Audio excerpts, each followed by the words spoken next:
Welcome back to part 2 of the Photography Masterclass. In this part, we're going to be having a conversation with my friend Jason Dennison.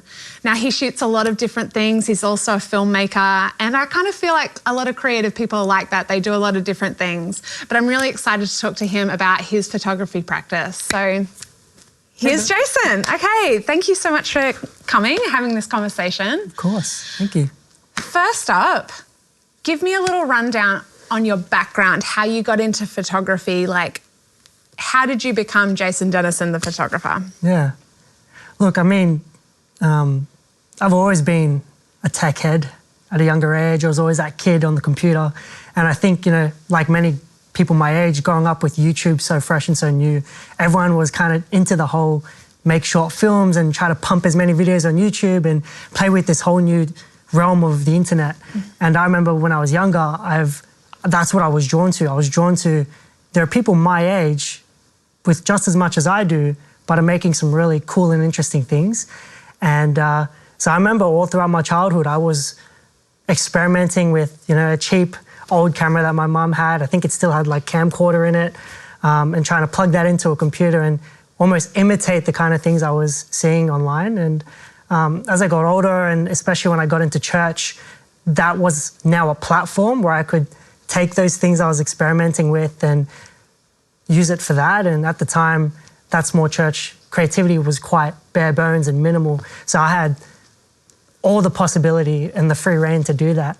And it was incredible and special for me in that. And that really was part of my development as a photographer, as a filmmaker, particularly so young, to have that space. And yeah, it pretty much at that moment, I knew that that's what I wanted to do, or at least work towards doing for the rest of my life, or as long as I can handle. Yeah, the rest is pretty much history. It's just opportunity after next. So good. So completely self-taught though? Completely self-taught. I'm very thankful. I had a lot of mentors to lean on, a lot of older people who were very generous with their time and wisdom. In fact, I think the first paid gig was a wedding that one of my mentors in church offered me when I was 14. And I was like, you want me to do a wedding? I'm like 14. So good. And he's like, yeah, serious. Yeah, I don't know whether I'd trust a 14-year-old kid with my wedding. Neither would I. That's so cool. Yeah, I had to double check like a week later and was like, hey, are you actually serious? Yeah, for real? It's so good. And so in recent years, you've had some really exciting doors open within the music industry. And so, like, tell us how did those doors open? Like what led from you know, messing around with stuff, you know, as a kid and, you know, shooting a wedding as a 14-year-old to now shooting some big gigs and, you know, around the world doing all this fun stuff? Yeah, I wouldn't have dreamt or imagined it. I was 20 years old at the time, halfway through my degree in university here in Sydney, and I get a call on the way to one of my exams from a friend who I'd met when he was visiting Sydney. And on the phone call, he was like, hey, Jason, I haven't heard from this guy in 6 months, by the way. And he calls me and he's like, hey, I remember that one conversation we had and you said you've never been to America. And I have this guy who's about to go on tour, his debut tour. Would you like to go on the road with him? And his only condition was, you need to tell me right now, like on the phone, because your flight will be booked in 6 hours. And I'm on the way to my exam for a uni degree, halfway That's crazy. through. Never knew anything about the music industry, never knew the artist. Yeah. Wasn't even my type of sound at the time. But I gave it a couple hours, made a few phone calls and sought some wisdom out. Yeah. And I think I would have regretted not doing it. Yeah. Than just doing it and learning it on the way. And from there, I must have done something right because they kept calling me back after another, and yeah, the rest is history with that as well. Yeah, so good. So can you name a few of the acts that have been the most meaningful to you? Yeah, so that artist was St. John, who at the time, fresh, I think 40,000 followers on Instagram, who has now blown up to about 900,000, and I think his song Roses is the biggest TikTok song. And then from him, I was able to work with Post Malone, who, you know, global sensation. And then a few others is more in the R&B space. So Black, who I've had the pleasure to work with, and On top of that, there are just other personalities that you kind of meet along the way who you don't necessarily get invited to work with, but I was trusted with a camera to take their photos and to build that relationship. And it's, I'm very grateful that it's taken me around the world with that. Yeah. How do you think that you build that trust? Funny you say that. I think one thing I've had a lot of time to think of is, especially in lockdown, is if I don't have work, if I don't have my camera or photography, what do I have left? And as I was thinking about that, I was thinking about, well, I can't tour with any of the people that I was working with. And so who am I now? And who am I then? And what I've come to realize is I have me. And the reason why they hired me is not necessarily because I'm exceptional or the most incredible, talented person. He's Thank pretty you. great. Look, I'm just saying. But it's because I was there for them when they didn't need someone to take a photo. When I had complete opportunity to, I kind of just put down my camera and had a conversation with them, and that's something that they very much appreciate. And I think it's the thing that keeps bringing me back is I'm not just chasing light, I'm not just chasing photos, I'm chasing relationship, and I'm chasing life. Because when I can create that space in the unseen moments, then it's just a matter of time till I can capture that. And that's what I believe kind of brings me back. Oh, that's beautiful. One of the things I really admire about you as a photographer is that you really shoot from your heart. And I know that that's a really important thing in your practice, is that all your images have to have heart. And so what does that mean to you, to shoot from the heart and to capture something with your heart? I think it just goes back to what I was saying. It's at the end of the day, especially when you're working professionally, you are dispensable. It's a hard truth. You're very much dispensable the moment you turn your passion into profession. And when I say I capture from the heart, it means I know when not to take a photo just as much as I know when to. And I love that, you challenged before of, challenging your eye and challenging your vision. And no one's going to see things the way you do. And for me, I actually need to see that. I need to see first, capture second. Beautiful. I think that's what separates me apart, especially on the road where you don't get the best light, you don't get the best background, you don't get the best kind of technical moment, but I'm less than 6 feet away from someone, and that's the heart I'm talking about. It's that trust that is intangible, yet people see it. And that's how I aim to capture my photos personally. I love that. And I think it's really evident when you see your photos that that's your whole, motivation. So COVID has definitely put a halt to much of that momentum that I guess that you had really ramped up to in the last few years.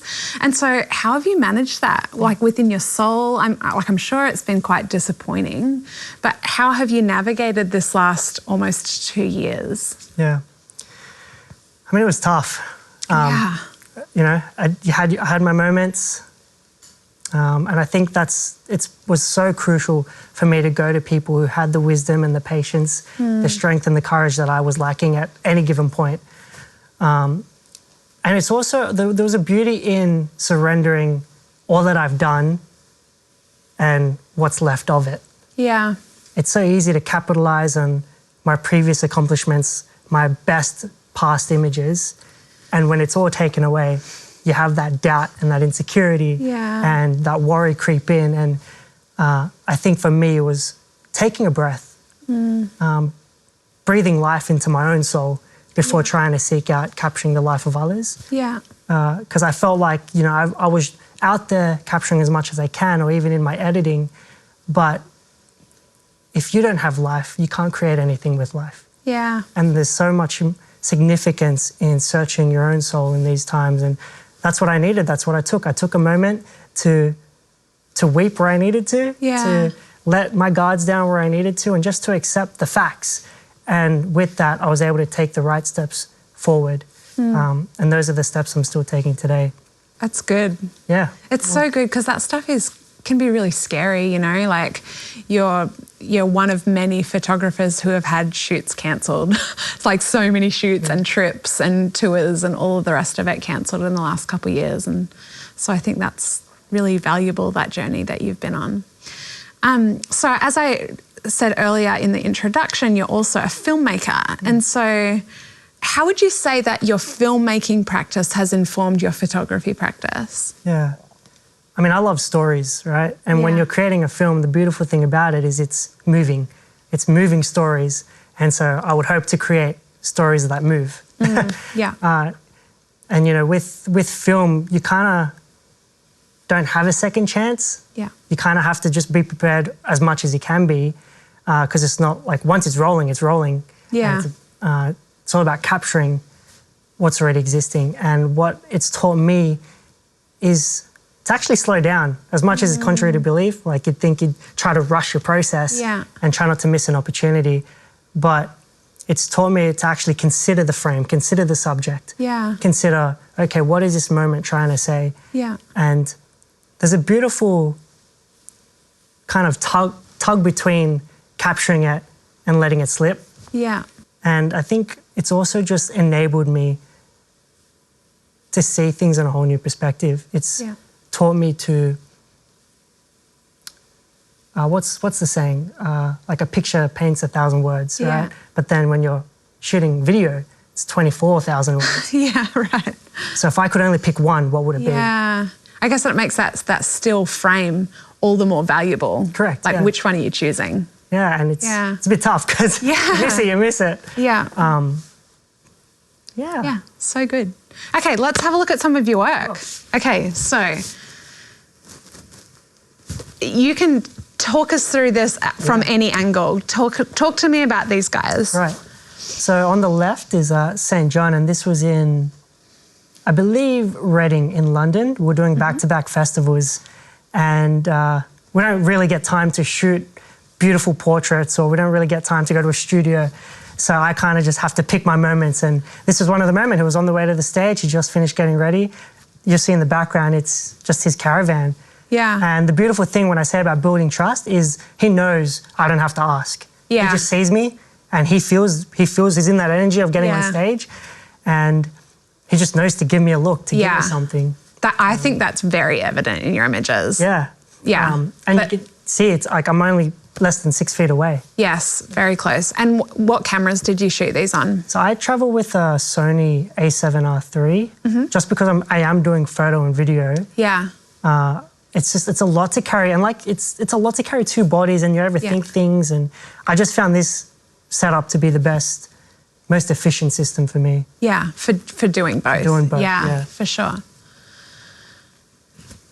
Yeah, this was Posty in 2018, I believe. This was actually before we had any relationship.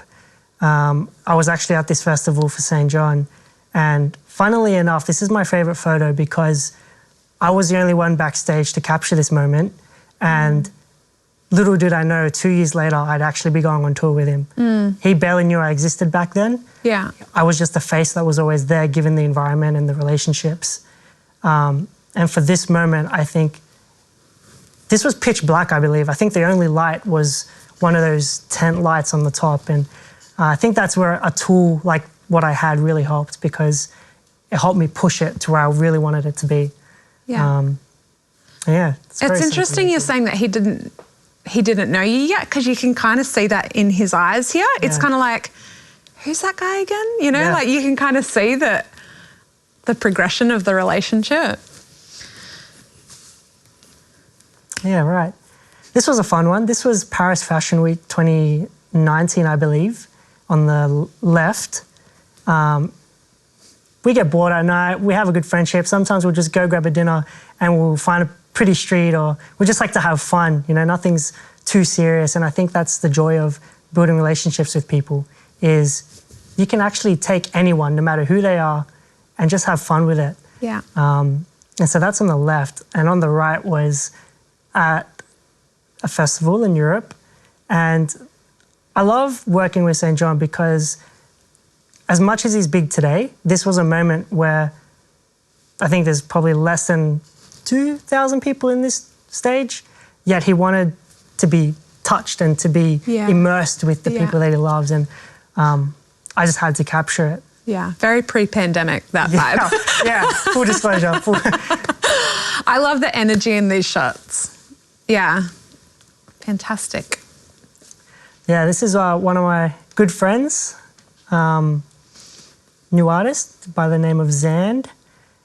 This was just before lockdown as well, and this is important because he's one of my closest friends, and I personally am very much emotionally invested in his success and his artistry.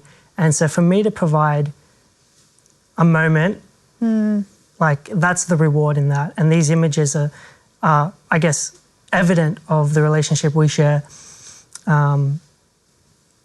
Yeah, and it's just awesome being able to capture a studio session, this was actually my first studio. I don't touch studio. I don't know how people do it. That's amazing. These are your first studio shots. Yeah. You've shot film though in studio though, right? No, first studio. No, wow. Yeah. I love the light. I love how soft it is. Yeah. Because there is such an intimacy to it. Yeah, and it's also something worth noting. It's very important to learn how to capture skin tones. I know especially with John and the blacker skin tones, it's quite difficult it's easy to shift. Yeah. And that's something that you really, as a photographer, shooting a diverse range of subjects, to really understand skin tones. And I'd like to hope that I'm getting it quite correct. I think it's beautiful.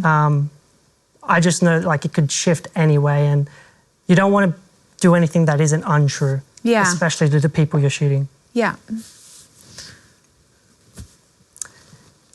Yeah, this was a very sentimental photo as well, St. John. Very photogenic. It helps when it just helps when they're very photogenic.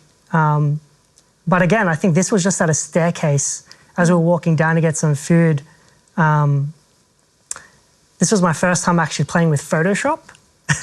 So before then, I'm very much a Lightroom guy. Keep it very bare bones. But when he's got someone with good skin, you know, when there's not really any color, being able to just capture the soul, which is if you look in his eyes, the way the light catches his eyes, it really opens his face, and it draws you into someone who would be considered inaccessible to the public eye. Yeah. Beautiful. Love it. Jay Lorenzo, Fear of God. This was during Paris Fashion Week, one of his launches for his collection, and I had the privilege to walk in the same room and be invited backstage with this. And this was funny because I'm naturally quite shy. Yeah. So when I'm walking into rooms like this where it's filled with people that it almost doesn't seem like it should exist, I felt compelled to shoot at a distance. But even then, I still feel like the moment, there's something about this that, you know, as a kid from Sydney, capturing someone like this in Paris, you don't know the story. You kind of wonder, you want to know what it is. How did he get this image? Yeah, like, because I didn't have any background information into this, but when I saw it, I mean, I know who he is, and it felt like he was in the middle of, like he was creatively in his mind somewhere else, or he was in conversation, like, but there was that other, like, he was somewhere, you know, like you could see it on his face. And I feel like you really captured that beautifully. This was our tour guide when I did a personal trip to the southern parts of Africa. And I think it's important. I try to travel pre-COVID. I try to travel one personal each year, especially, you know, it's so easy to get consumed by work and photography and video and pleasing the client, that it helps going on places like this where it draws me back to what I love most, which is capturing people, capturing landscapes. And this one was beautiful because I didn't ask him to stand there. Yeah. I think he was showing us some of the elephants to the right that you can't see, which in and of itself is ridiculous. Yeah, wow, But yeah, I think this just reminds me to capture the heart of humanity, no matter who they are. I love that the sun is directly behind his head, and it kind of almost makes him look a bit angelic. Oh, that's Photoshop. Oh, it is? No, it's not. It could be. No, I love it. It's beautiful. And that's it. Yeah. Thank you so much for joining us. And that was part 2. Join me for part 3, and we're going to be talking to Joseph Sediawan and Sebastian Strand.